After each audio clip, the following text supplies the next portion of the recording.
5 orang penyanyi yaitu Julia, Rita, Kania, Tantri, dan Santi akan tampil dalam suatu konser. Mereka akan tampil 6 kali dengan urutan sebagai berikut. Penampilan yang pertama itu menyanyi duet. Penampilan kedua duet juga. Penampilan ketiga solo. Penampilan keempat duet. Penampilan kelima solo. Dan penampilan terakhir atau keenam adalah duet. Dalam penampilan tersebut berlaku ketentuan sebagai berikut. Tidak boleh ada penyanyi yang tampil 2 kali secara berurutan. Ya. Tidak boleh ada penyanyi yang tampil 2 kali secara berurutan. Jadi harus diselang oleh penyanyi yang lain. Ataupun tampil lebih dari 2 kali. Jadi maksimum tampil adalah 2 kali. Kemudian yang kedua, aturannya kedua, penampilan pertama tantri dilakukan tepat sebelum penampilan pertama dari Kania. Jadi penampilan pertama tantri ya itu harus tepat sebelum Kania. Jadi urutannya ya harus tantri Kania ya. Tetapi penampilan kedua dari tantri ya dilakukan tepat setelah penampilan kedua Kania. Nah, jadi dari 5 orang ini ya, dari aturan kedua dan ketiga ya, dari aturan kedua dan ketiga kita sudah bisa memperoleh gambaran ya. Kita sudah bisa memperoleh gambaran bahwa di sini ya urutan eh, tampil tersebut ya itu untuk yang pertamanya ya tantri itu tepat sebelum kania ya. Jadi harus urutannya T ya K ya. Tantri kania ya. Jadi harus tantri kania. Nah, tetapi untuk penampilan yang keduanya ya, tantri itu tepat setelah kania. Jadi untuk urutan keduanya harus kania baru tantri ya. Itu yang bisa kita dapatkan. Nah, mengingat aturan pertama tidak boleh ada penyanyi yang tampil 2 kali berturut-turut ya, maka nanti antara tantri kania dilanjutkan dengan kania tantri ini harus ada jeda ya. Jadi tidak boleh berurutan. Nah, sekarang supaya mudah kita data ya. Jadi ada penampilan yang pertama, penampilan kedua, penampilan ketiga, penampilan keempat, penampilan kelima, dan penampilan keenam. Nah, penampilan pertama itu harus duet ya. Penampilan kedua juga harus duet, penampilan ketiga solo. Penampilan keempat ini duet, penampilan kelima solo, penampilan keenam duet. Nah, dari aturan yang kedua ketiga ya, jadi harus urutannya tantri kania ya, tantri kania, kemudian kania tantri ya. Nah, maka ya perhatikan ya. Jadi si tantri kania itu bukan berarti berduet ya. Si tantri kania itu bukan berarti berduet. Jadi penampilan pertama Tanti misalnya di penampil ke satu ya, maka kania harus di penampil kedua. Kalau tantrinya penampil kedua ya kanianya harus penampil ketiga ya. Nah, maka ya kemungkinannya begini ya, kemungkinannya. Jadi kemungkinan pertama ya tantri dulu ya, tantri ya. Lalu dia berduet dengan siapa ya, kita nggak tahu ya. Nah, setelah itu Kania ya, setelah itu Kania. Lalu dia berduet dengan siapa?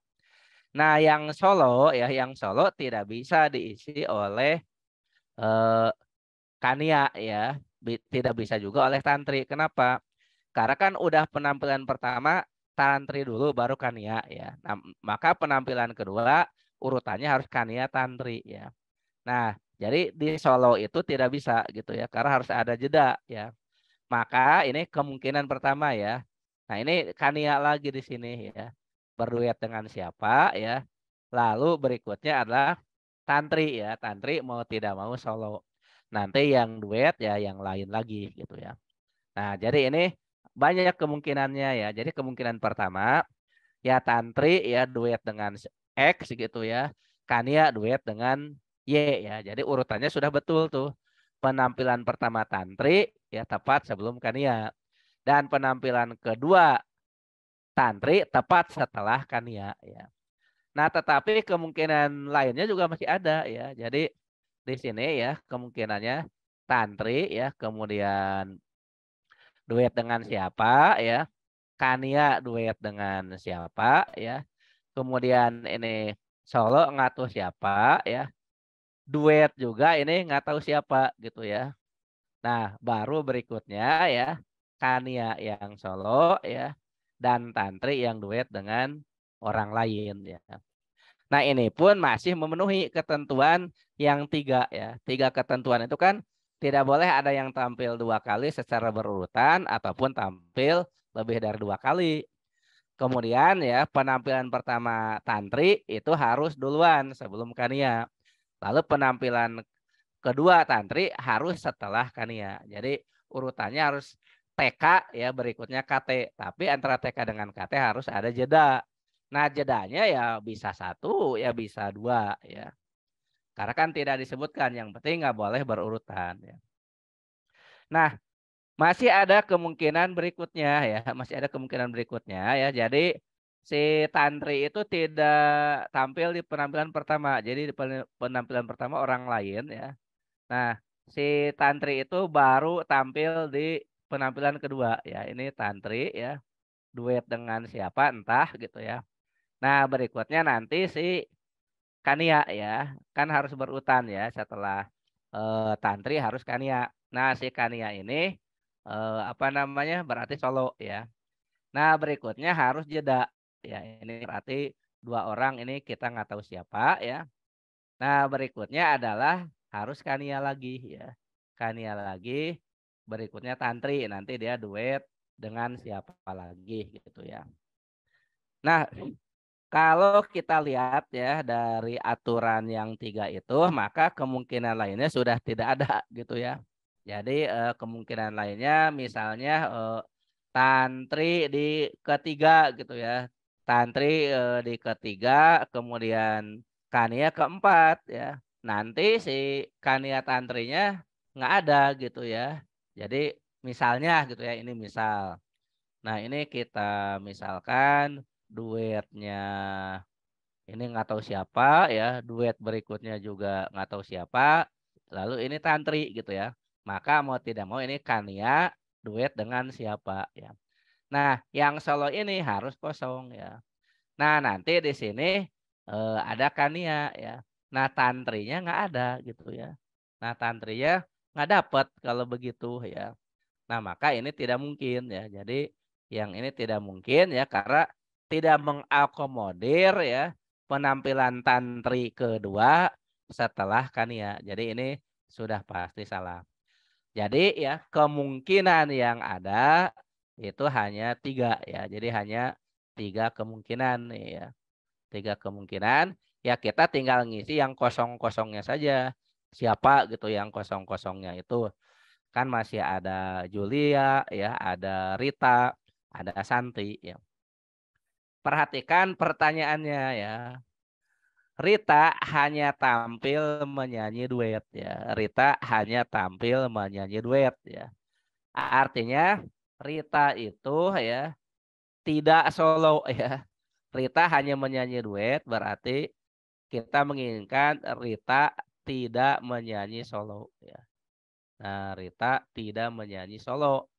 Kalau Rita tidak menyanyi solo ya, itu penyebabnya adalah jatah solonya udah diambil orang lain ya. Jadi nggak mungkin diisi Rita ya. Jadi nggak mungkin diisi Rita.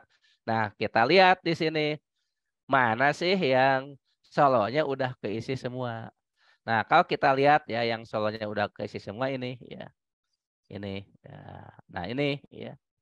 Solonya keisi semua yaitu alternatif yang ketiga ya. Solo pada penampilan ketiga udah diisikan ya. Solo pada penampilan kelima udah diisikan ya. Maka Rita tidak mungkin solo. Nah, berarti ya kita ambil kemungkinan yang ketiga. kemungkinan yang ketiga itu ya A ya, tantri menyanyi pada penampilan satu ya. Nah, salah ya, yang A salah. B, tantri menyanyi pada penampilan kedua. Ini betul. T, tantri menyanyi pada penampilan 6. Oh, betul juga ya. Ya, kita tulis dulu ya. Kan kemungkinan 3 itu tantri menyanyi pada tampilan ke-6 ya.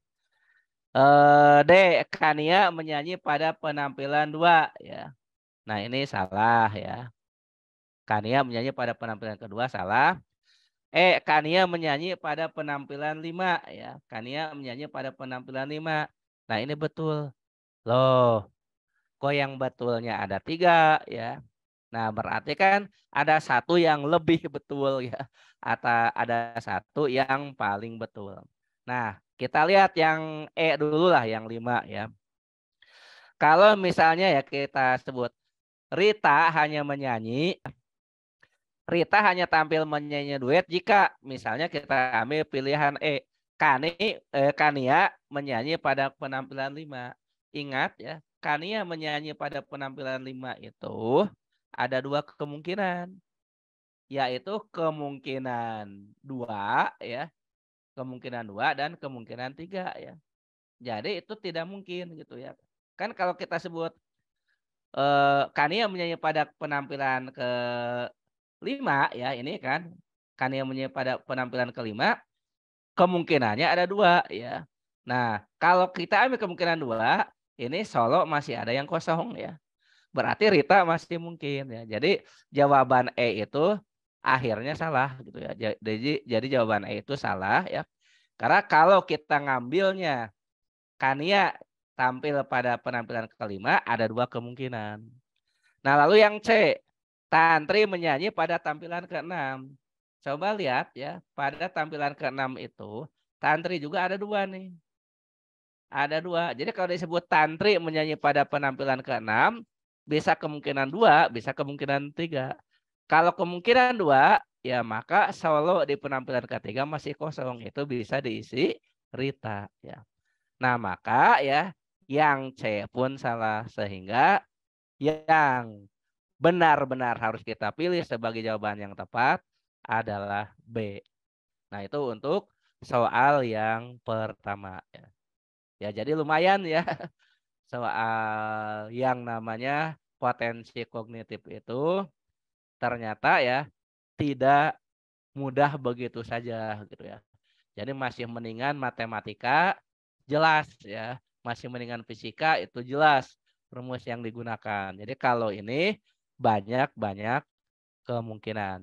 Nah, agar kita terbiasa dengan soal seperti ini, maka kita harus sering berlatih.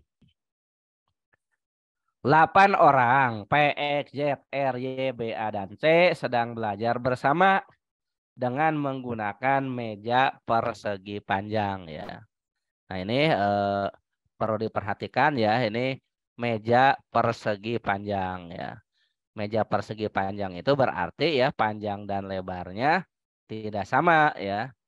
Beda dengan kalau meja persegi ya. Nah, itu mungkin menjadi petunjuk juga nanti meja persegi panjang. Dan 4 kursi yang saling berhadapan. Nah, ini juga harus diterjemahkan ya. 4 kursi yang saling berhadapan itu apakah kursinya 4 atau kursinya 8 ya. Nah, kalau 4 saling berhadapan ya itu bisa dibaca 4 tapi berhadapan gitu ya. Nah, tetapi bisa juga totalnya 8 ya. Jadi ada 4 pasang yang saling berhadapan. Makanya kita baca dulu kalimat berikutnya. Y dan A duduk di kedua ujung meja pada sisi yang sama. Nah, udah 2 orang nih duduk, Y dan A duduk. Z duduk berseberangan dengan P dan B. Nah, ini nambah 3 orang yang duduk. Nah, jadi yang duduk itu udah 5 orang nih. R duduk di ujung meja udah 6 orang. Tepat berhadapan dengan Y. Berikutnya C duduk, udah nambah lagi ya, tepat di sebelah X. 8 orang ini semuanya duduk, maka kita harus membaca bahwa kursinya itu bukan 4 ya, tapi kursinya 8. Jadi 4 kursi saling berhadapan itu kursinya harus dibaca sebagai 8. Nah, pertanyaannya, jika A dan C tepat berhadapan, maka pernyataan berikut ini yang salah adalah, nah kita gambar saja mejanya ya, kita gambarkan. Nah, misalnya ini adalah meja persegi panjang ya. Meja, kita lihat ini mejanya. Nah, kita pasang dulu ya keempat kursinya ya. Jadi nanti ada 4 kursi. Bapak gambar manual saja ya biar cepat. Nah, misalnya ini adalah kursi yang pertama, ini kursi kedua, kursi ketiga, dan kursi keempat ya. Ini berhadapan ya. Makanya menggunakannya meja persegi panjang ya. Kalau meja persegi kemungkinannya bisa berkeliling ya. Nah, kalau mejanya persegi panjang seperti ini. Lihat ya kalimat yang bisa digunakan ya. Y dan A ya duduk di kedua ujung meja pada sisi yang sama ya. Kita gunakan data pertama ya. Jadi Y dan A duduk ya. Y dan A ini. Nah, ini berarti ini kan datanya yang kita kasih warna biru ini sudah digunakan ya. Y dan A duduk di kedua ujung meja pada sisi yang sama ya. Nah, misalnya ini yang di sini adalah Y, di sini adalah A. Wah, boleh enggak ditukar ya? Boleh gitu ya. Jadi si Y-nya yang kanan, A-nya yang kiri kan tidak ada ketentuan ya. Jadi boleh saja ya digambarkan A-nya sebelah kiri, Y-nya sebelah kanan yang jelas. Y dan A duduk di kedua ujung meja pada sisi yang sama. Z duduk berseberangan dengan P dan B. Nah, ini kita belum bisa menempatkan di mana ya. Biarin dulu. Z duduk berseberangan dengan P dan B. R duduk di ujung meja tepat di hadapan Y. Nah, itu bisa kita ambil ya. R duduk di ujung meja tepat di hadapannya. Jadi di sini R ya. Nah, berarti udah nambah lagi nih data yang kita pakai ya. Data yang kita pakai yang ini ya. Kalimat yang R duduk di ujung meja tepat di hadapan Y. Nah, ini sudah keambil ya. Nah, yang belum keambil itu tadi Z ya. C tuh C duduk tepat di sebelah X ya. Ini juga belum kita bisa kita implementasikan ya. Jika A dan C tepat berhadapan. Nah, ini A dan C tepat berhadapan. Nah, ini ya. A dan C tepat berhadapan. Berarti, nah ini bisa kita manfaatkan ya. Jadi sudah data yang ini udah dipakai nih. Jika A dan C tepat berhadapan. Nah, sekarang balik lagi ke yang lain ya. Data mana yang belum dipakai. Katanya C duduk tepat di sebelah X ya. C duduk tepat di sebelah X. Nah, ini C duduk tepat di sebelah X. Nah, berarti karena si C-nya di ujung ya, maka sudah pasti X-nya di sini ya, ini X. Nah, ada satu lagi yang belum kita manfaatkan. Z duduk berseberangan dengan P dan B. Jadi P dan B harus ada kursi 02 ya. Jadi harus ada kursi 02. Z kursi kosongnya 1 ya. Maka Z di sini ya. Nah, ini P, ini B. Tapi P dengan B ini ya boleh tukeran gitu ya. Karena data yang ada hanya disebutkan Z duduk berseberangan dengan P dan B ya. Jadi P dan B-nya itu ya masih bisa lukir lah istilahnya ya. Masih bisa bergantian. Nah, udah ya, ternyata semua data sudah kita gunakan. Nah, sekarang mana pernyataan yang salah ya. Jadi mana pernyataan yang salah. Jadi kita justru nyarinya yang salah. R berada pada sisi ya. R berada pada sisi yang sama dengan C. Betul ya. Nah, kita lihat nih. R dengan C berada pada sisi yang sama. Z berada di samping X ya. Z ini di samping X. Betul ya. Z di samping X. Betul. C. X mungkin tepat berhadapan dengan P. X mungkin tepat berhadapan dengan P. Betul ya. Jadi X itu ya bisa berhadapan dengan B, bisa berhadapan dengan P, itu si X ya. Jadi ini masih betul juga ya. D, B berada di samping R. B berada di samping R. Salah ini. Ya udah jawabannya D ya. Z berada di sisi yang berbeda dengan A ya. Z dengan A sisi berbeda. Ini betul ya. Jadi nomor 2 jawabannya D ya. Dodol atau dangdut. 5 orang anak game digital secara bergiliran. Arnold menyewa game di antara waktu Berdi dan Ervan. Berdi menyewa game pertama kali. Ervan menyewa game tepat setelah Cepi dan sebelum Dendi.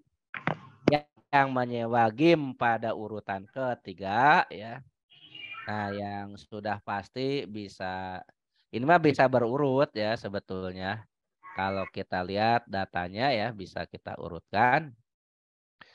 Oh, yang pertama kan Arnold menyewa game di antara ya Arnold ini menyewa gamenya di antara waktu Berdi dan Ervan ya. Di antara Berdi dan Ervan.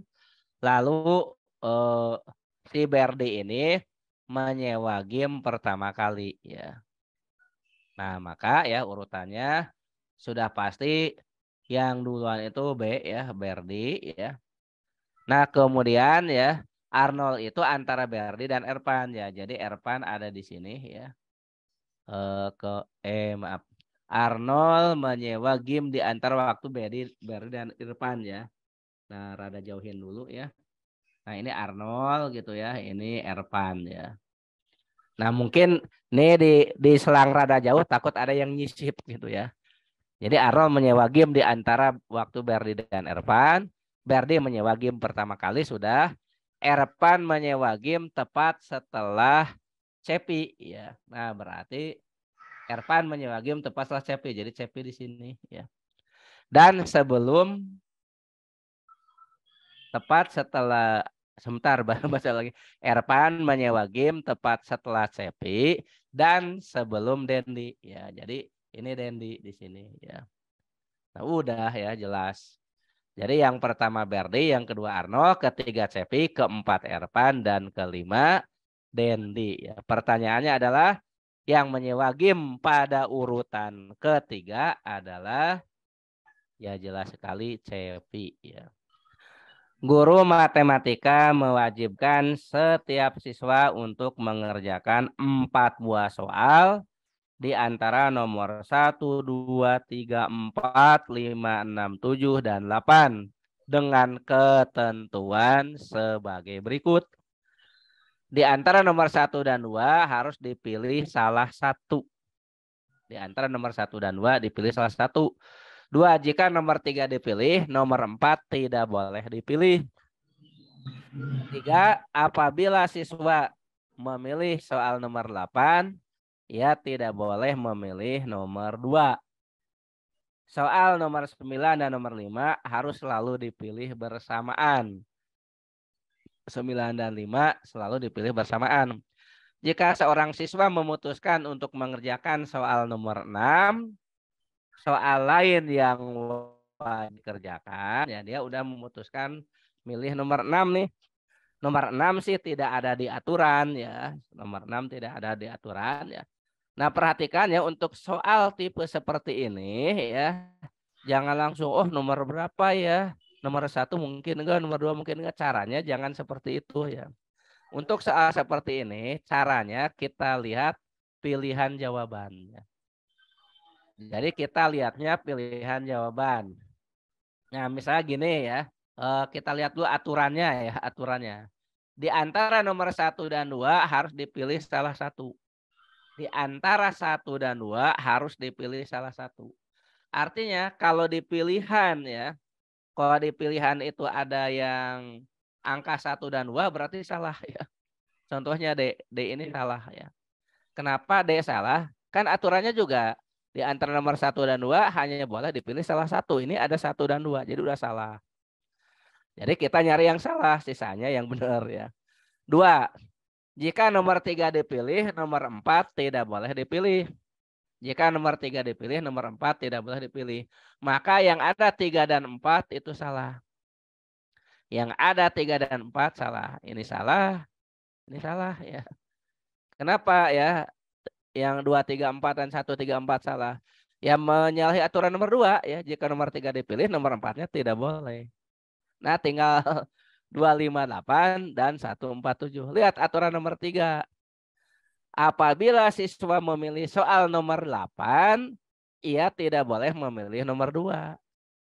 Kalau memilih nomor 8, tidak boleh memilih nomor 2. Artinya 2 dan 8 nggak boleh bareng. Nah, sedangkan pilihan C, 258 itu bareng. Nah, jadi salah. Nah, dengan demikian, yang tersisanya benar. Nah, ini yang tersisa benar. 1, 4, dan 7. 10 pemain sulap akan melakukan atraksi di sebuah acara. Mereka dibagi menjadi 2 tim, yaitu tim 1, yaitu FHKLM, dan tim 2 yang terdiri dari A, B, C, D, E ya, terdiri dari A, B, C, D, E. Setiap pesulap menempati salah satu dari 3 posisi, yaitu depan, tengah, dan belakang. Posisi FHB berada di depan, kemudian LMAE di tengah, sedangkan yang lainnya di belakang ya, yang lainnya ada di belakang. Salah seorang penonton diminta untuk memilih 4 pesulap untuk melakukan atraksi spesial. Ketentuan pesulap yang dipilih yang 2 itu adalah dari setiap tim ya, dari setiap tim itu terpilih 2 pesulap. Jika K terpilih, maka L harus terpilih ya. Jika K terpilih, L harus terpilih. Jika pesulap dari tim 2 yang menempati posisi belakang terpilih, maka pesulap dari tim 1 yang menempati posisi depan tidak boleh dipilih. Tidak lebih dari 1 pesulap dari posisi belakang yang terpilih. Tidak lebih dari 1 pesulap posisi belakang yang terpilih. Minimal 1 pesulap dari setiap posisi yang terpilih. Jadi minimal 1 pesulap dari depan, 1 pesulap dari tengah, 1 pesulap dari belakang ya. Nah, supaya mudah kita bikinkan tabel saja ya. Kita bikin garis dulu ya untuk membuatkan tabelnya. Nah, ini ya kita sebut ada tim 1 ya. Ini tim 1 dan tim 2 ya. Nah, tim 1 itu FHKLM ya. FHKLM. Tim 2 ABCDE. Tim 2 ABCDE. Nah, nanti tim ini dibagi lagi ya. Ada yang di depan ya. Ada yang di depan. Ada yang di tengah. Dan ada yang di belakang.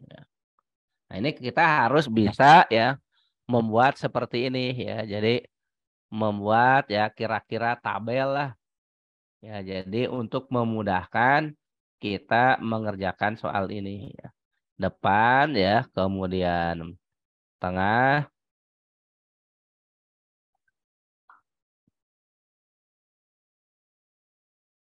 dan terakhir belakang ya. Depan, tengah, belakang. Nah, setelah itu kita lihat tadi ya. Kita lihat lagi ya. Posisi FHB di depan ya. FHB di depan. Jadi dari tim 1 FH, dari tim 2 B. Ya, ini depan.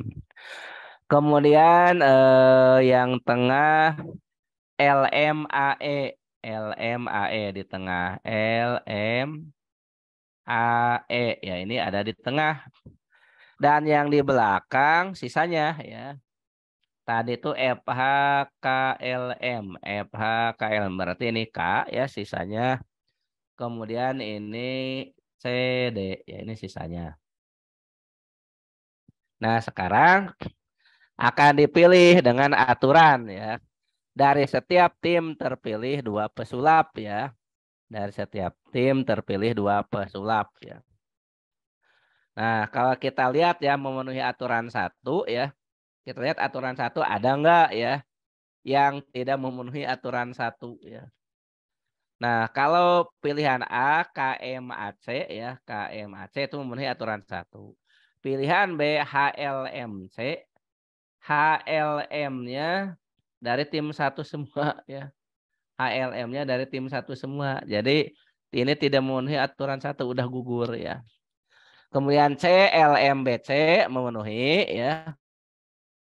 BMCD BMCD BMCD. Nah, tidak memenuhi nih. BCD ya, tidak memenuhi ya. Nah, jadi tidak memenuhi. Kemudian EMCAH ya. MCAH yang memenuhi ya. Jadi yang sudah gugur ada 2 yaitu B dan D. Kita lihat aturan nomor 2. Jika K terpilih, L harus terpilih ya. Nah, jadi kalau ada K harus ada L-nya. Nah, maka yang ini salah ya. Nah, terpaksa yang A salah nih. Karena ada K tapi nggak ada L-nya ya. Kan katanya kalau K terpilih, L harus terpilih ya. Tapi kalau L terpilih, ya tidak harus ada K, ya tidak berlaku sebaliknya ya. Nah, jadi dari 2 aturan saja sudah gugur 3, tinggal 2 ya. Nah, berikutnya ya. Jika pesulap dari tim 2 yang menempati posisi belakang terpilih, maka pesulap tim 1 yang menempati posisi depan tidak boleh dipilih. Pesulap 2 posisi belakang, tim 2 belakang CD. Kalau CD dipilih nggak boleh ada FH ya. Kalau C atau D dipilih ya, atau D dipilih nggak boleh ada FH ya, maka yang E salah ya.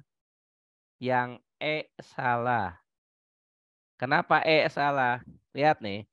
Jika pesulap dari dari tim 2 yang menempati posisi belakang terpilih, yaitu C ya. Dari tim 2 belakang C itu terpilih. Maka yang dari tim 1 depan tidak boleh terpilih. H itu nggak boleh terpilih ya. Jadi CD nggak boleh bareng dengan FH gitu ya. Ini C dengan H bareng ya udah jadi jawabannya C. Jadi yang tersisa 3 orang laki-laki Tony, Panji, dan Joko dan 3 orang perempuan Ervi, Ani, dan Kayla sedang berlibur di luar kota selama beberapa hari. Mereka akan tinggal di suatu penginapan yang terdiri dari 9 kamar letak dalam satu baris. Masing-masing menginap di kamar yang berbeda. Tidak ada orang lain selain mereka yang menginap di penginapan tersebut. Ani, Tony, dan Joko tidak mau menginap di kamar yang berada di ujung barisan kamar tersebut. Ervi dan Ani tidak mau menginap di kamar yang bersebelahan langsung dengan teman-temannya. Kayla ada di sebelah Panji dan Joko. Kayla ada di sebelah Panji dan Joko. Antara kamar Ani dan Joko hanya ada satu kamar kosong. Antara kamar Ani dan Joko hanya ada satu kamar kosong. Tidak ada satu perempuan pun yang menempati kamar yang bersebelahan. Kamar yang ditempati Tony bersebelahan dengan kamar paling ujung. Dari keenam pernyataan di atas, pernyataan mana yang dapat dikatakan merupakan turunan dari 2 pernyataan lainnya? Jadi pernyataan mana yang sebelumnya yang sebetulnya merupakan turunan ya atau merupakan kesimpulan dari 2 pernyataan sebelumnya. Nah, kalau kita lihat ya, pernyataan nomor 5 ya, pernyataan nomor 5 nih. Tidak ada satu perempuan pun yang menempati kamar yang bersebelahan ya. Nah, ini sebetulnya ya merupakan kesimpulan antara ya. Pertama, nomor 2 nih. Erpi dan Ani tidak mau menginap di kamar yang bersebelahan langsung dengan teman-temannya. Ya dengan teman-temannya ya baik sesama perempuan maupun dengan laki-laki. Jadi sudah pasti gitu ya si Erpi dan Ani itu terpisah gitu ya. Jadi sudah pasti Erpi dan Ani itu terpisah atau terhalang oleh kamar yang lain ya. Nah kemudian ya pernyataan nomor 3 ya. Kaila ada di sebelah Panji dan Joko. Kaila di sebelah Panji dan Joko. Artinya si Kaila itu berada di tengah Panji dan Joko ya. Jadi gak mungkin ya Kaila bersebelahan dengan RP atau dengan Ani ya. Nah, maka ya pernyataan 5 ya yang menyebutkan tidak ada satu perempuan pun yang menempati kamar yang bersebelahan itu adalah implikasi ya atau turunan dari kalimat kedua dan 3 ya. Kalimat kedua, RP dan Ani tidak mau bersebelahan dengan teman-temannya. Kaila ada di sebelah Panci dan Joko. Jadi otomatis yang perempuan itu tidak ada yang saling bersebelahan ya. Jadi jelas sekali ya untuk soal nomor 6 jawabannya adalah D, yaitu pernyataan 5. Nomor 7 sama dengan nomor 6 data-datanya. Jadi tidak usah Bapak ulang ya. Tetapi pertanyaannya berbeda ya. Nah, kita lihat pertanyaannya apa. Dari keenam orang tersebut ya yang akan mengisi 9 kamar ya. Eh, ada berapa orang yang kamarnya bersebelahan dengan kamar kosong ya. Jadi ada berapa orang yang kamarnya bersebelahan dengan kamar kosong.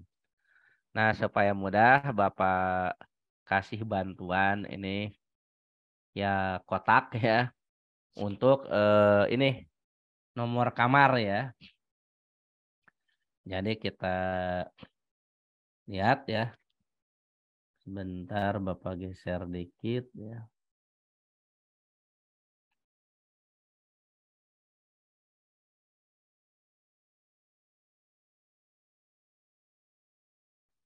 Ya, jadi nomor kamarnya kita beri nama ya nomor kamar 1, 2, 3, 4, 5, 6, 7, 8, 9 ya. Nomor 1, 2, 3, 4, 5, 6, 7, 8, 9. Nah, dari apa namanya 5 data yang diketahui ya, jadi 5 data yang diketahui. Nah, maka yang paling pertama bisa kita manfaatkan adalah data yang terakhir ya. Nah, ini ya. Data yang terakhir itu yang bisa kita langsung terjemahkan ya. Kamar yang ditempati Tony bersebelahan dengan kamar paling ujung ya. Ada 2 kemungkinan ya, berarti Tony itu di nomor 2 atau di nomor 8 ya. Jadi kalau kamar yang ditempati Tony berada di paling ujung ya. Nah, ini kita sebut saja ini sebagai data pertama yang kita gunakan ya. Boleh di nomor 2, boleh di nomor 8 ya. Bapak ambil contoh di nomor 2 ya. Jadi ini Tony ya, T ya. Kita beri lambang T, Tony. Jadi Tony ini di nomor 2 ya. Tony di nomor 2. Nah, Pak, kalau saya di nomor 8 ya bebas ya. Jadi nanti tinggal ditukar aja gitu ya. Jadi yang dekat ujung itu bisa di nomor 2, bisa nomor 8 ya. Nah, berikutnya adalah yang bisa kita manfaatkan yaitu data nomor 3 ya. Bahwa Kaila di sebelah Panji dan Joko ya. Kaila di sebelah Panji dan Joko ya. Nah, jadi nanti bisa kita tuliskan ya. Ini memang ada beberapa kemungkinan ya.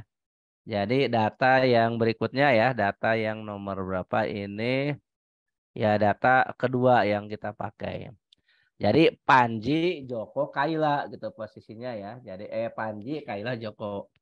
Nah bisa gini ya, Panji, Kayla, Joko ya. Nah, tapi kan tidak ada jaminan ya bahwa si Tony itu dempetan dengan Panji ya. Maka bisa juga kemungkinannya gini ya, ini tetap Tony ya. Jadi nomor duanya tetap Tony, tapi nih eh, Panji, Kayla, Joko. Kemudian ada lagi kemungkinan ini dua tetap Tony ya, tapi ya ini Panji ganti warna ya sebentar. Panji, Kayla, Joko ya. Masih ada ya kemungkinan ini tetap Tony yang nggak boleh dipindah kecuali pindahnya ke nomor 8 ya. Nah, nanti ini yang berikutnya ya Panji, Kayla, Joko itu ya harus berpasangan ya. Nah, di mana ya ini kurang pas ya, maaf. Di sini ya Panji, Kayla, Joko ya. Nah, Panji dengan Jokonya juga boleh ditukar ya, Panji dengan Joko ya. Jadi Panjinya di kanan, Joko di kiri ya. Kemudian tadi si Tony juga ya bisa dipindah ke nomor 8 ya. Nah, kemudian ya masih ada kemungkinan ya eh, Tony ya, kemudian ini Panji, Kayla, Joko ya. Wah, jadi banyak nih, ada 1, 2, 3, ada 4, ada 5 kemungkinan. Itu kalau Tony di nomor 2, belum Tony di nomor 8. Nanti ada 5 kemungkinan juga ya. Lalu PKJ bisa juga kemungkinannya jadi JKP. Jadi kemungkinannya banyak. Jadi itu yang satu ini ya. Nah, yang harus diperhatikan adalah ya bahwa di nomor 1 ya, di nomor 1 itu disebutkan ya bahwa Joko, Ani, Tony, dan Joko tidak mau menginap di kamar yang berada di ujung barisan ya. Jadi Ani, Tony, dan Joko ya. Nah, kita ambil yang Jokonya nih. Ini Joko tidak mau. Kalau Tony memang sudah nggak mungkin ya. Tony nggak akan ada di ujung ya karena dia di nomor 2 atau 8 dekat ujung ya. Ani, Tony, dan Joko tidak mau menginap di kamar yang ujung ya. Karena tidak mungkin Joko itu menginap di kamar ujung ya. Maka kemungkinan yang kelima sudah pasti salah ya. Kenapa salah ya? Karena ada Joko di ujung ya. Karena ada Joko di ujung. Nah, kemudian ya yang berikutnya antara ya kamar Ani dan Joko ya, antara kamar Ani dan Joko hanya ada satu kamar kosong. Antara kamar Ani dan Joko hanya ada satu kamar kosong. Jadi antara Joko dan Ani itu ada kamar kosong. Nah, jadi kita mungkin ya menyimpan Ani itu di mana ya? Sebentar Bapak kasih warna dulu. Nah, ini ya, jadi yang ini yang digunakan ya. Ini sebagai untuk yang ketiga gitu ya. Antara kamar Ani dan Joko hanya ada satu kamar kosong. Jadi mungkin di sini Ani ya. Bisa nih. Karena antara Ani dan Joko ada satu kamar kosong. Mungkin di sini Ani ya. Nah, kalau Ani di sini tidak mungkin ya. Kenapa tidak mungkin? Kan Ani tidak mau di ujung, lihat nomor 1 ya. Jadi kemungkinan ini udah pasti salah ya. Jadi yang ini salah ya. Jadi tidak mungkin Ani di ujung ya. Yang ini juga salah ya. Kenapa? Karena antara Joko dan Ani harus ada kamar kosong. Artinya memang habis Joko ini ada kamar kosong ini misalnya. Tapi Ani tidak bisa di nomor 1 ya, namanya bukan antara Joko dan Ani ya. Kalau Jokonya di nomor 8 kosongnya 9 ya. Karena kan berbaris si kamarnya ya. Jadi sudah 3 tuh yang salah. Nah, maka kemungkinannya tinggal 2 ya. Jadi kemungkinannya itu tinggal 2. Yaitu nomor apa namanya? Tinggal nomor 1 dan 2. Nah, lalu kita lihat yang belum digunakan ya. yaitu nomor 2 yang sebetulnya sama dengan 5. 5 tidak ada satu perempuan pun yang menempati kamar yang bersebelahan. Nomor 2, RP dan Ani tidak mau menginap di kamar yang bersebelahan langsung dengan teman-temannya. RP dan Ani tidak mau menginap yang bersebelahan langsung. Jadi ya di sebelah RP dan Ani itu ya tidak boleh ada orang lain ya. Jadi kayak ini Ani ya, ini Ani harus kosong ya.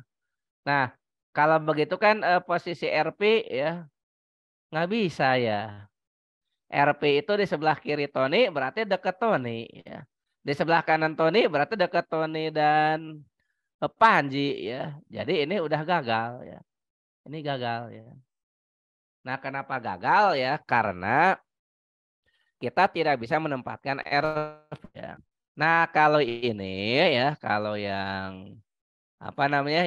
Yang pertama, ini kan Ani itu sebelah-sebelahnya harus kosong ya, karena nomor 2 RP dan Ani tidak mau menginap di kamar yang bersebelahan langsung dengan teman-temannya. Nah, bisa nggak nyimpen RP? Bisa, yaitu di sini.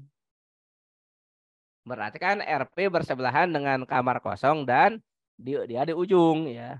Kan tidak ada ketentuan bahwa RP tidak mau di ujung. Nah, artinya yang ini adalah kosong ya. Nah, maka ya yang jadi jawaban akhir ya untuk kasus ini adalah yang ini urutannya ya. Nah, kalau kita nyimpen toninya di nomor 8 nanti akan sama ya dapatnya. Si RP-nya akan didapat di nomor 1 ya. Jadi kebalik gitu ya. Nah, di sini kan yang ditanya bukan nomor-nomor ya. Yang ditanya bukan nomor kamar ya yang ditanyanya. Nah, jadi itu jawabannya ya untuk nomor 7. Nomor 7 jawabannya belum kalau jawabannya ya. Nah, pertanyaannya dari keenam orang tersebut ada berapa orang yang kamarnya bersebelahan dengan kamar kosong? Yang bersebelahan dengan kamar kosong itu pertama Tony ya. Tony nomor 2, nomor satunya kosong ya. Jadi pertama Tony, berikutnya J ya, siapa J itu Joko ya. Joko, berikutnya Ani, dan berikutnya RP ya. Tony, Joko, Ani, dan RP itu bersebelahan dengan kamar kosong ya. Maka yang bersebelahan dengan kamar kosong ada 4 orang ya. Jadi jawaban untuk nomor 7 adalah C ya. Pertanyaannya yaitu mana dari pernyataan-pernyataan berikut yang benar ya. Mana pernyataan yang benar? Ya, kita lihat jawabannya sebelah kanan atas ya. Kamar Ani diapit 2 kamar kosong, betul ya. Kamar Ani diapit 2 kamar kosong, betul sekali. Kamar RP dan kamar Joko dipisahkan oleh 3 kamar, betul ya. Jadi RP kosong, Ani kosong, Joko. Jadi dipisahkan oleh 3 kamar, betul. 3 kamar Tony berada di samping kamar Panji. Nah, betul ya. Nih, kamar Tony berada di samping kamar Panji ya. Nomor 3 juga betul ya. Nah, sehingga ya nanti jawabannya adalah 1, 2, dan 3. Nomor 9, sebuah bus memiliki tepat 6 halte atau pemberhentian pada rutenya ya. Sebuah bus memiliki tepat 6 halte pemberhentian pada rutenya. Pertama, bus berhenti di halte ke-1, kemudian di halte kedua, ketiga, keempat, kelima, dan keenam. Setelah bus meninggalkan halte 6, bus berbelok dan kembali ke halte 1 dan mengulangi siklusnya. Pemberhentian berada di 6 gedung, yaitu gedung A, B, C, D, E, dan F. E adalah pemberhentian ketiga, B adalah pemberhentian ke-6, pemberhentian D adalah pemberhentian tepat sebelum F, ya. C adalah pemberhentian tepat sebelum A. Pada kasus C adalah pemberhentian keempat, mana di antara pilihan berikut yang merupakan pemberhentian tepat sebelum E. Nah, kita gambar dulu. Nah, ini kita sebut saja ya masing-masing lah pemberhentian 1, 2, 3, 4, 5, 6. Adalah pemberhentian ketiga ya. Ini pemberhentian ketiga. B adalah pemberhentian keenam. Pemberhentian D adalah pemberhentian tepat sebelum F ya. Jadi D dengan F ini berpasangan ya. Jadi D dan F ini berpasangan. Jadi D kemudian F ya. Lalu C adalah pemberhentian tepat sebelum A ya. C tepat sebelum A. Jadi C baru A ya. Jadi di sini ada DF, CA.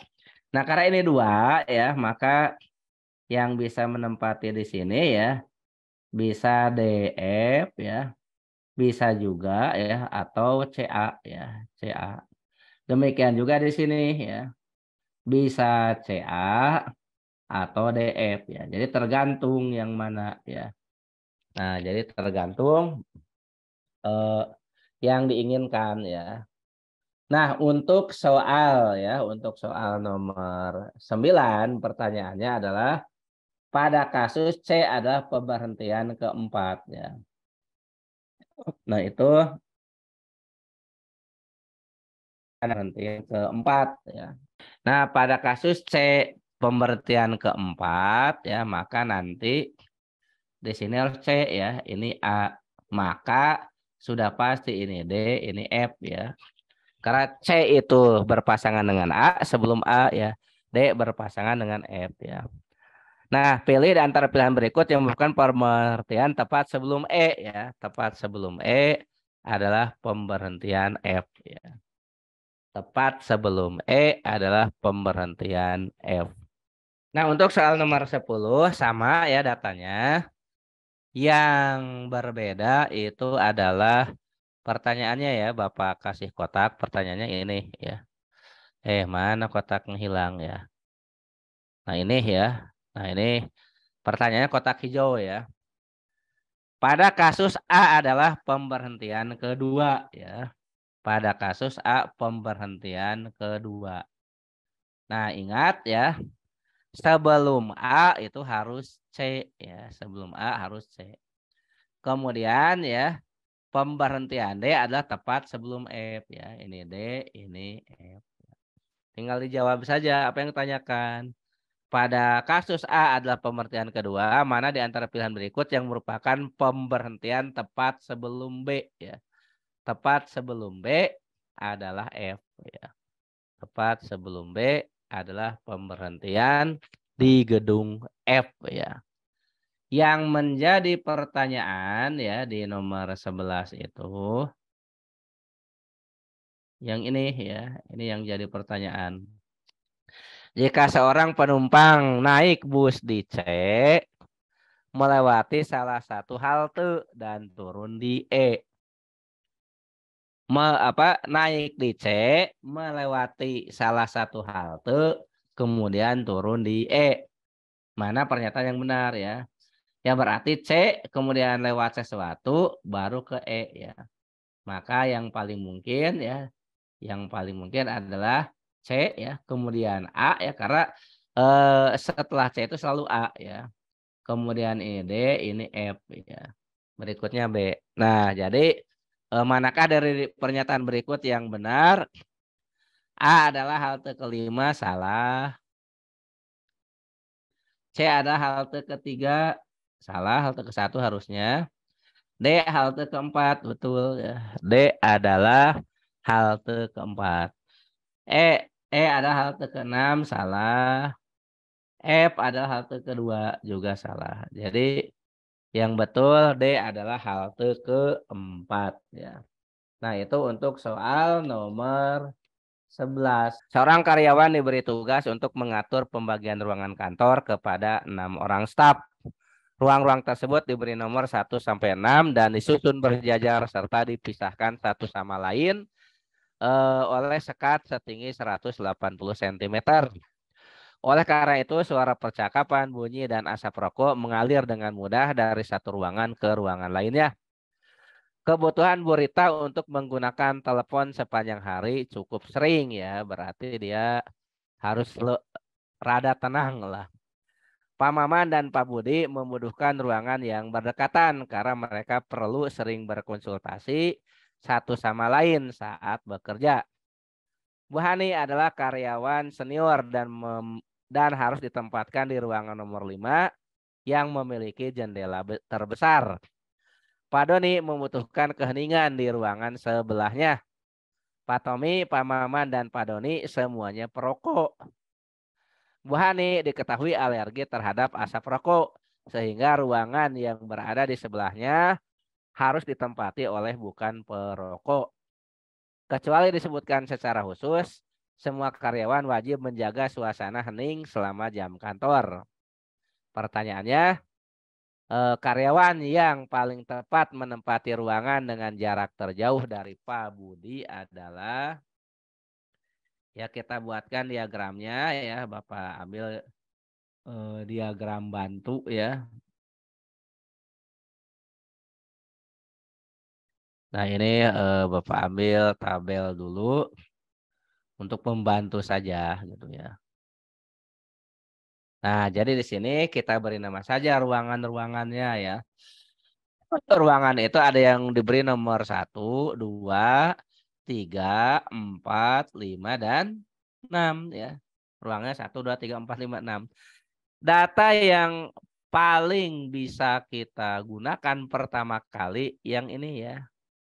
Bu Hani adalah karyawan senior dan harus ditempatkan di ruangan nomor 5 yang memiliki jendela terbesar ya. Nah itu ya. Nah jadi itu ya. Jadi kita sudah mendapatkan nih bahwa nomor 5 ini adalah Bu Hani. Bapak tulis namanya saja ya. Kamar nomor 5 adalah Bu Hani. Nah disebutkan ya Bu Hani alergi terhadap asap rokok ya. Bu Hani ya Bu Hani ini diketahui alergi terhadap asap rokok. Sehingga ruangan yang berada di sebelahnya harus ditempati oleh bukan perokok.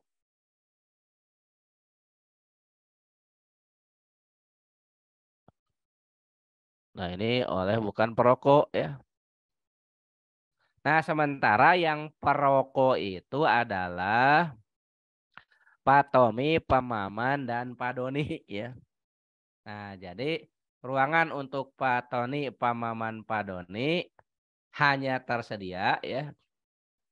Hanya tersedia sebentar ya. Nah ini kan bukan perokok ya. Ini bukan perokok ya. Eh, ruang 5 apa 4 dan 6 ini harus diisi oleh bukan perokok ya. Bukan perokok.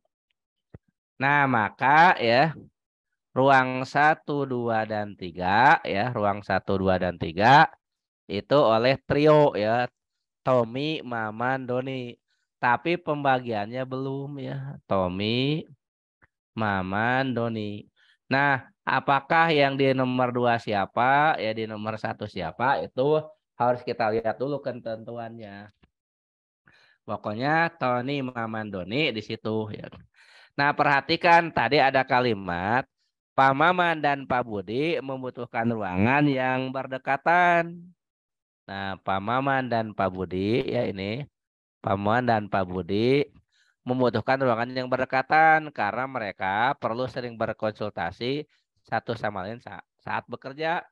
Ingat, Pak Budi itu bukan perokok, Pak Maman perokok, maka sudah pasti Pak Budi di sini.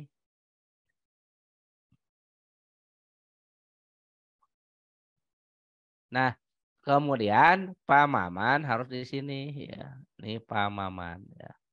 Pak Maman. Nah, maka ya kita sudah pasti bisa menentukan Bu Rita ada di ujung ya. Bu Rita ada di ujung ya. Karena kan yang 1, 2 itu antara Pak Tommy dan Doni ya. Nah, kemudian untuk apa namanya? Pak Tommy dengan Pak Doni yang mana? Lihat nih, ada kalimat Pak Doni membutuhkan keheningan di ruang sebelahnya. Maka Pak Doni harus di ujung ya. Ini Doni. Biar hening lah sebelahnya ya. Nah, di sini baru Tommy ya. Udah jelas ya. Jadi jawabannya seperti itu. Maka karyawan yang paling tepat menempati ruangan dengan jarak terjauh dari Pak Budi. Yang paling jauh dari Pak Budi adalah Pak Doni ya. Ya nomor 12 jawabannya D ya. Nomor 12 jawabannya D ya. Nah, itu nomor 12. Nah, kita lanjutkan dengan 13 ya. Nomor 13 itu Bapak tinggal menghapus ini angka 12 ya. Nah, ini angka 12-nya ya Bapak hapus jadi 13. Nah, kemudian soalnya diganti ya. Soalnya ini kita malah jadi coretan. Ini soalnya kita ganti. Nah, ini ya nomor 3 ya. Jelas ya nomor 13. Silakan ya dilihat dulu. Setelah ini kita lanjut ke 14 ya. Nah, untuk soal nomor 14, Bapak hapus nomor soalnya ya. 13 kita ganti dengan 14 ya. Ini 14. Soalnya kita ganti. Karyawan yang merupakan perokok akan menempati ruangan nomor 1, 2, 3 ya. Jadi jawabannya D. Jadi kalau soal sejenis ini ya, kalau soal yang naskahnya berlaku untuk beberapa soal ya. Jadi kalau kita berhasil menyelesaikan salah satu, maka peluang menyelesaikan yang lain-lainnya itu akan lebih besar ya. Nah, nomor 15, Joko seorang anak yatim. Dia memiliki kucing kesayangan yang diberi nama Pusi. Joko dan Pusi kemana-mana sering berdua, bagaikan kakak beradik. Di sekolah, Joko sangat disayangi oleh Bu Santi. Di antara seluruh murid kelas 1 SD, Bu Santi paling menyayangi Joko karena selain sudah yatim, dia juga anak bungsu dan berwajah imut. Tono adalah teman akrab Joko, baik di sekolah maupun di lingkungan rumah. Meski tidak seangkatan, mereka berdua sangat akrab dan sering bermain bersama di sungai dan di sawah. Tono sering mengolok-olok Joko sebagai anak manja, tetapi itu hanya gurauan dan Joko menerima hal tersebut. Karena jarak dari rumah Joko ke sekolah cukup jauh, Joko terkadang minta tolong dibonceng sepeda motor Pasobirin, tetangga Joko yang kebetulan tempat kerjanya searah dengan arah sekolah Joko. Nah, berdasarkan teks di atas, mana pernyataan berikut yang paling mungkin ya? Kalau kita lihat pilihan A, Tono dan Joko sering berkelahi karena Tono suka mengolok-olok Joko, ini salah ya. Nah, ini ada juga ya kata mengolok-olok tapi hanya gurauan ya. Jadi tidak sampai berkelahi. Tono suka mengejek Joko sehingga Joko sangat membenci ya. Ini tidak mungkin ya, tidak ada pernyataan itu. Joko tidak disukai teman-teman sekelasnya karena galak, nggak ada pernyataan itu ya.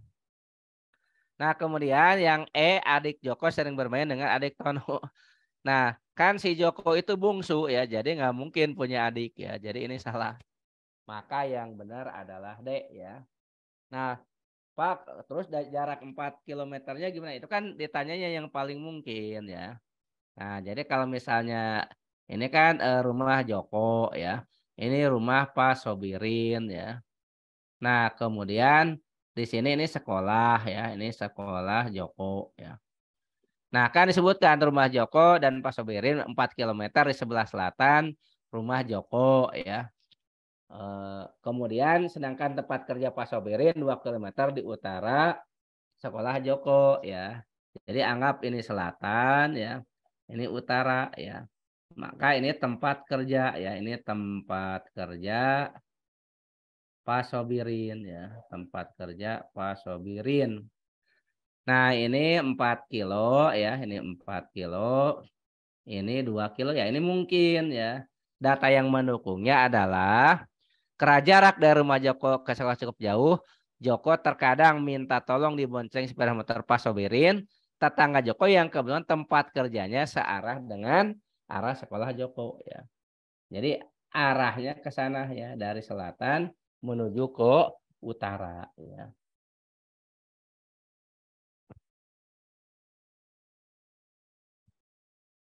Berdasarkan teks di atas, pernyataan tersebut yang paling mungkin ya.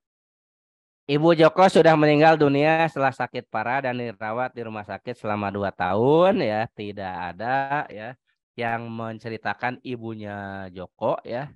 Jadi ini salah. Tono adalah murid kelas 2 SD di sekolah Joko ya. Kemudian di sekolah ada teman Joko bernama Tuti dan Tati yang paling disayang Bu Santi. Ya ini tidak ada. Tono anak yang sangat manja. Tidak ada data tersebut. Joko tidak suka kakinya terkena lumpur sawah. Nggak ada juga ya.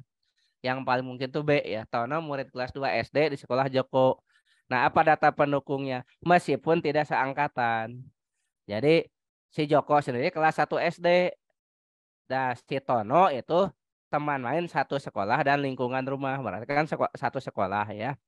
Nah, tidak satu angkatan. Jadi si Tono itu mungkin kelas 2, mungkin kelas 3, mungkin kelas 4 ya. Jadi kalau dia kelas 2 SD itu mungkin ya. Jadi nomor 15 jawabannya adalah B ya untuk nomor 15. Tanaman padi di Desa Jayabaya ya, tanaman padi di Desa Jayabaya mengering dan petani gagal panen ya, itu untuk eh, pernyataan yang pertama ya. Kemudian untuk pernyataan yang kedua itu menyatakan bahwa warga Desa Jayabaya harus mencari sumber air sampai ke kaki gunung ya. Nah itu jelas sekali ya bahwa 1 dan 2 adalah akibat dari penyebab yang sama ya. Jadi ini merupakan akibat dari apa ya? Akibat dari kekeringan ya. Jadi ini akibat dari kekeringan atau musim kering ya. Jadi penyebabnya sama yaitu kekeringan ya. Jadi jawabannya E ya untuk nomor 17 ya. Ini rada kita percepat biar bisa beres juga ya. Nah, kemudian untuk nomor 18 juga jelas ya. Insya Allah tidak ada permasalahan. 1, banyak penonton pertandingan sepak bola yang tidak mendapatkan tempat duduk ketika masuk stadion. Banyak penonton pertandingan sepak bola yang tidak mendapatkan tempat duduk ketika masuk stadion. Panitia pelaksana pertandingan sepak bola menjual tiket dengan jumlah melebihi kapasitas stadion ya. Jadi kenapa tidak mendapat tempat duduk? Karena panitia menjual tiketnya melebihi kapasitas. Jadi nomor 2 penyebab, nomor 1 adalah akibat ya. Jadi jawabannya B ya. Pernyataan 2 adalah penyebab dan pernyataan 1 akibat. Jika kegiatan ekstrakurikuler dilakukan di luar ruangan, siswa mengenakan pakaian dinas lapangan. Simpulan yang tepat adalah, nah ini ya, jadi tidak menggunakan bahasa ya untuk mengambil kesimpulannya, tapi kita menggunakan matematik ya. Nah, jadi gini ya, eh, jika diadakan pada hari Minggu ya, itu P ya. P diadakan pada hari Minggu ya, diadakan pada hari Minggu. Diadakan pada hari Minggu, kuturut ayah ke kota. Nakinya kegiatan ekstrakurikuler ya dilakukan di luar ruangan ya. Kegiatan ekstrakurikuler terus di luar ruangan ya. Di luar ruangan. Nah, kemudian berikutnya R siswa mengenakan PDL ya. R siswa mengenakan mengenakan PDL ya, pakaian dinas lapangan ya. Nah, jadi gini, ada yang namanya silogisme ya, silogisme. Silogisme itu gini ya. Jika P maka Q ya. Kemudian jika Q maka R. Maka nanti kesimpulannya adalah jika P maka R ya. Jadi kalau kita punya jika P maka Q dan jika Q maka R, maka kesimpulannya jika P maka R. Nah, jadi P-nya jika diadakan pada hari Minggu, maka kegiatan ekstrakurikuler dilakukan di luar lapangan. Jika kegiatan ekstrakurikuler dilakukan di luar lapangan, maka siswa mengenakan pakaian dinas lapangan. Jadi kesimpulannya adalah jika P maka R. Jika diadakan pada hari Minggu ya, jika diadakan pada hari Minggu, maka siswa mengenakan PDL ya. Nah, tapi kan pilihannya tidak ada ya. Pilihannya itu tidak ada. Tidak ada yang menyatakan ya jika kegiatan ekstrakurikuler diadakan di hari Minggu, maka siswa mengenakan PDL, itu tidak ada. Nah, kita harus tahu di matematik itu jika P maka R itu analog ya atau ekuivalen atau memiliki nilai kebenaran yang sama dengan kontraposisinya, yaitu jika negasi R maka negasi P ya. Nah, jika negasi R artinya jika siswa tidak mengenakan pakaian dinas lapangan, jika siswa tidak mengenakan pakaian dinas lapangan, tidak ya, maka kegiatan ekstrakurikuler tidak diadakan di hari Minggu. Jadi jawabannya B ya. Jadi negasi R itu siswa tidak mengenakan PDL. Negasi P itu ekstrakurikuler tidak diadakan pada hari Minggu. Dan ini sebagai tambahan juga ya, di matematik itu jika P maka R selain ekuivalen dengan negasi R maka negasi P ya, dia juga ya ekuivalen dengan negasi P atau R ya. Jadi kalau ada pilihan ya, kalau ada pilihan negasi P ya, jika kegiatan ekstrakurikuler tidak diadakan pada hari Minggu atau siswa mengenakan pakaian dinas lapangan. Nah, ini tolong diingat-ingat nih ya. Ini ekuivalensi untuk apa namanya implikasi jika P maka R. Dan terakhir ya, untuk nomor terakhir ya, tidak Bapak bahas ya karena udah yang berikutnya, tapi jawabannya sudah jelas yaitu D ya. Untuk nomor terakhir, insya Allah pada